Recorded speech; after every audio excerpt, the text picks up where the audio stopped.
இந்தியாவின் வளர்ச்சி எஞ்சினாக தமிழ்நாடு இருக்கும் என முதலமைச்சர் மு.க.ஸ்டாலின் பெருமிதம் தெரிவித்துள்ளார். உலக வங்கி உதவியுடன் அடுத்த 5 ஆண்டுகளில் பல்வேறு திட்டங்களை செயல்படுத்த உள்ளதாகவும் அவர் கூறியுள்ளார்.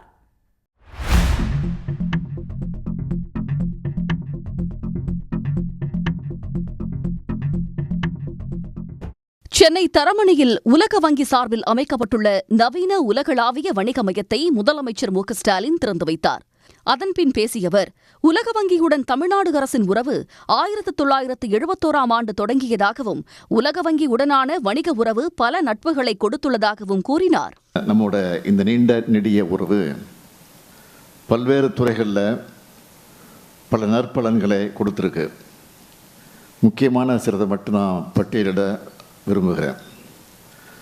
1980ஆம் ஆண்டு மற்றும் 1996ஆம் ஆண்டு முதல் 2 கட்டங்களில் தமிழ்நாடு ஊட்டச்சத்து திட்டம் மற்றும் 2004ஆம் ஆண்டிலையும் 2010ஆம் ஆண்டிலையும் செயல்பாட்டில் இருந்த தமிழ்நாடு சுகாதார அமைப்புகள் திட்டம், இந்த 2ம் மகப்பேறு மற்றும் குழந்தைகள் நலன்களில் முன்னேற்றம் காண சிறந்த முன்னெடுப்பாக அமைஞ்சது.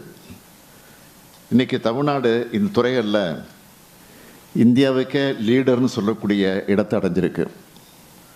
அரசின் வாழ்ந்து காட்டுவோம் திட்டம் மூலமாக 20 லட்சம் ஏழை குடும்பங்கள் பயனடைந்துள்ளதாக கூறிய முதலமைச்சர், நகர்ப்புற மேம்பாட்டு திட்டத்தில் உலக வங்கி பெரிய அளவில் உதவியிருப்பதாகவும் இந்தியா முழுவதும் செயல்படுத்துவதற்கான மாடலாக தமிழ்நாட்டில் இந்த திட்டம் வெற்றியடைந்திருக்கிறது என்று பாராட்டியுள்ளதாகவும் தெரிவித்தார்.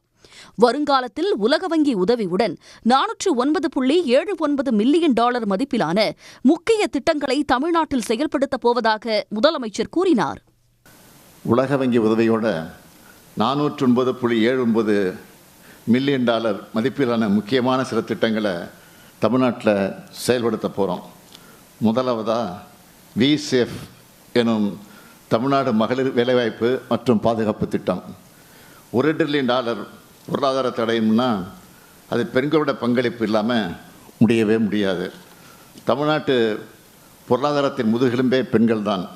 விவசாயம் அல்லாத வளர்ந்து வரும் துறைகளில் பெண் பணியாளர்களோட எண்ணிக்கையை அதிகரிக்கிற நோக்கத்தோடு அடுத்த 5 ஆண்டுகளில் 1185 கோடி ரூபாய் மதிப்பீட்டில் உலக வங்கி உதவியோட இந்த திட்டம் செயல்படுத்தப்படுது. 9.69 விழுக்காடு பொருளாதார வளர்ச்சியுடன் இந்தியாவின் வளர்ச்சி எஞ்சினாக தமிழ்நாடுதான் இருக்கிறது என்றும் முதலமைச்சர் மு.க.ஸ்டாலின் பெருமிதம் தெரிவித்தார். உலக வங்கியோடு சேர்ந்து இப்படி இன்னும் பல திட்டங்களை செயல்படுத்தி தமிழ்நாட்டு மக்களோட தேவைகளை நிறைவேற்ற என்னுடைய அரசு ஆர்வமாக இருக்குது. அதுக்கு நம்முடைய பார்ட்னர்ஷிப் தொடரணும். 9.69 விழுக்காடு பொருளாதார வளர்ச்சியோட இந்தியாவின் வளர்ச்சி இன்ஜின்னா அது தமிழ்நாடு தான் இருக்கும். நீண்ட கால இலக்குகளை எட்டுவதில் ஒரு மாடல் மாநிலமாக தமிழ்நாட்டை உருவாக்க உலக வங்கியுடன் தமிழ்நாடு அரசு தொடர்ந்து இணைந்து செயல்படும் என்று கூறிய முதலமைச்சர், உலக வங்கியுடனான பயணம் புதுமை, சமூக பொருளாதார சமநிலை, நிலையான வளர்ச்சி என்ற இலக்கில் நிச்சயம் வெற்றியடையும் என்றார். உடனுக்குடன் செய்திகளை தெரிந்து கொள்ள சன் நியூஸ் பெல் ஐகானை கிளிக் பண்ணுங்க.